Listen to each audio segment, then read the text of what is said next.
एक प्रदेश की जनता, जनता जिसको आशीर्वाद दे देगी वो उत्तराधिकारी माना जाएगा। और दूसरा रामविलास पासवान जो स्वर्गीय हो गया, रामविलास पासवान अगर जीते जी कह दिए होते कि मेरा उत्तराधिकारी फला ही होगा तो उसको मान लिया जाता। संकेतों को अगर समझे तो जिस तरीके से रामविलास पासवान अपने जीवन के अंतिम 5 साल में अपने बेटा को जिस तरीके से वो आगे बढ़ाए हैं, ये अपने आप में बताने के लिए काफी है कि रामविलास पासवान किसको अपना उत्तराधिकार देकर जाना चाहते थे। यद्यपि उनके जाने के बाद उनकी पार्टी में टूट हुई और उस टूट का नेतृत्व पशुपति पारस ने किया, केंद्र में मंत्री भी बने और कुछ समय तक केंद्र बीजेपी के राष्ट्रीय नेतृत्व को यह समझाने में वो लगे रहे कि रामविलास पासवान के उत्तराधिकारी हम ही हैं, छोटे भाई हम हैं, हम ही को वो पूरा चार्ज दे के गए हैं, संगठन हम ही देखते थे, प्रदेश हम ही देखते थे। लेकिन धीरे धीरे कालांतर में एनडीए में चिराग पासवान का कद बढ़ता चला गया और आज पशुपति पारस बिहार की राजनीति में अन्यथा न लिया जाए तो कहना गलत नहीं होगा कि वो हाशिए पर हैं। तो संगठन, सरकार और परिवार, परिवार का कहने का मतलब कि एनडीए परिवार, इन तीनों ने साथ में प्रदेश की जनता, इन चारों ने चिराग पासवान को रामविलास पासवान का उत्तराधिकारी मान लिया है और उस नाम पर मुहर लगा दिया है। अब रहा सवाल किसी के कह देने से, तो किसी के कहने से कुछ नहीं होता और किसी के करने से भी कुछ नहीं होता है। लोकतंत्र में अंतिम मुहर जनता की होती है और जनता ने जिसको स्वीकार्यता दे दी वही है। अब आप चर्चा में कह रहे थे कि जीतन राम मांझी बार बार चिराग पासवान को टारगेट कर देते हैं। देखिए, कुल मिला के है क्या कि ये दलित नेतृत्व की लड़ाई है। जीतन राम मांझी उम्र के अंतिम पड़ाव पर हैं और उनकी पूरी कोशिश है, एक अच्छे हर पिता की कोशिश होती है कि वो अपने बेटे को स्थापित करें। में और केंद्र में एनडीए की सरकार है, एनडीए में शामिल हैं कई दल, जीतन राम मांझी भी शामिल हैं, उपेंद्र कुशवाहा भी शामिल हैं, चिराग पासवान भी शामिल हैं और पशुपति पारस भी शामिल हैं। हालांकि शामिल हैं भी नहीं हैं, भारतीय जनता पार्टी उनको एनडीए का सहयोगी दल मानती है नहीं मानती ये सवाल है। लेकिन एक नई बहस छिड़ गई है कि स्वर्गीय रामविलास पासवान का असली राजनीतिक उत्तराधिकारी कौन है, माफ कीजिएगा, चिराग पासवान है कि पशुपति पारस हैं। जीतन राम मांझी कह रहे हैं कि रामविलास पासवान की कमी कोई पूरी कर सकता है तो पशुपति पारस पूरी कर सकते हैं। मीडिया रिपोर्ट्स में इस बयान की खूब चर्चा है और फिर ये सवाल भी है कि भाई चिराग पासवान से बार बार क्यों भिड़ जा रहे हैं जीतन राम मांझी। चिराग पासवान से अचानक कौन सी सियासी दुश्मनी हो गई जीतन राम मांझी की, इन सबको समझने की कोशिश करेंगे। हमारे साथ बिहार के जाने माने पत्रकार धीरेन्द्र सर हैं।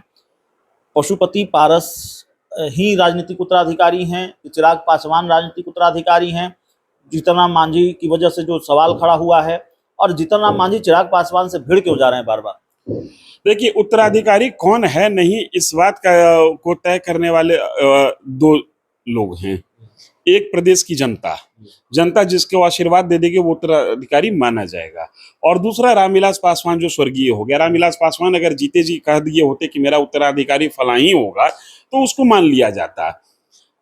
संकेतों को अगर समझे तो जिस तरीके से रामविलास पासवान अपने जीवन के अंतिम 5 साल में अपने बेटा को जिस तरीके से वो आगे बढ़ाए हैं, ये अपने आप में बताने के लिए काफी है कि रामविलास पासवान किसको अपना उत्तराधिकार देकर जाना चाहते थे।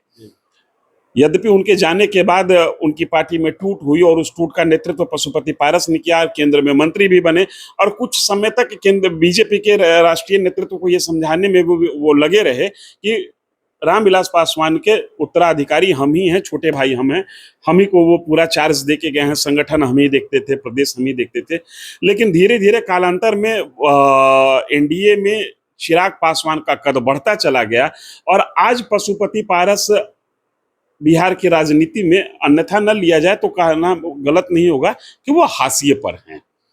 तो संगठन, सरकार और परिवार, परिवार का कहने का मतलब कि एनडीए परिवार, इन तीनों ने साथ में प्रदेश की जनता, इन चारों ने चिराग पासवान को रामविलास पासवान का उत्तराधिकारी मान लिया है और उस नाम पर मुहर लगा दिया है।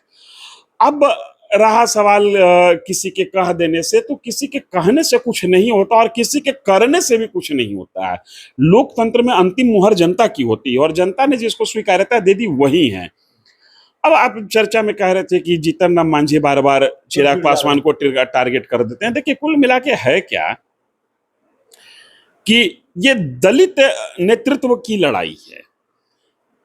जीतन राम मांझी उम्र के अंतिम पड़ाव पर हैं और उनकी पूरी कोशिश है, एक अच्छे हर पिता की कोशिश होती है कि वो अपने बेटे को स्थापित करे। उनका बेटा भी हर प्रकार से योग्य है, इसमें भी कोई दो मत वाली बात नहीं है। संतोष कुमार सुमन के भी इतने दिन के राजनीतिक जीवन में बेदाग हैं, शालीन हैं, पढ़े लिखे हैं, योग्यता में वो चिराग पासवान से काफी आगे होंगे। या मुझे लगता है कि जितने भी राजनीतिक पॉलिटिकल सन्स और राजनीतिक पुत्र जितने बिहार की राजनीति में सक्रिय हैं, संतोष सुमन की योग्यता सबसे अधिक है। तो जीतन राम मांझी की कहीं ना कहीं कोशिश रहती होगी कि हम चिराग पासवान को का कद अगर जो छोटा करके आंकेंगे तो मेरे बेटे का कद आगे होगा, मेरी पार्टी का इमेज बड़ा होगा लोजपा के मुकाबले। तो जीतन राम मांझी अपने हिसाब से अपनी राजनीति सही कर रहे हैं और उनको ऐसा करना भी चाहिए। संघर्ष की राजनीति से चिराग पासवान हमेशा बचते रहे हैं और यही वो जगह है जहां पर जीतन राम मांझी अपना स्पेस और बनाना चाहते हैं और खोज लेते हैं। इस तरीके से बयान देके जाहिर सी बात है कि वो उस पार्टी और जो उनका निजी परिवार है, पासवान परिवार है, उसके में जो फूट है, उस फूट का वो फायदा उठा के अपनी पार्टी, अपने पुत्र का कद वो बड़ा करना चाहते हैं।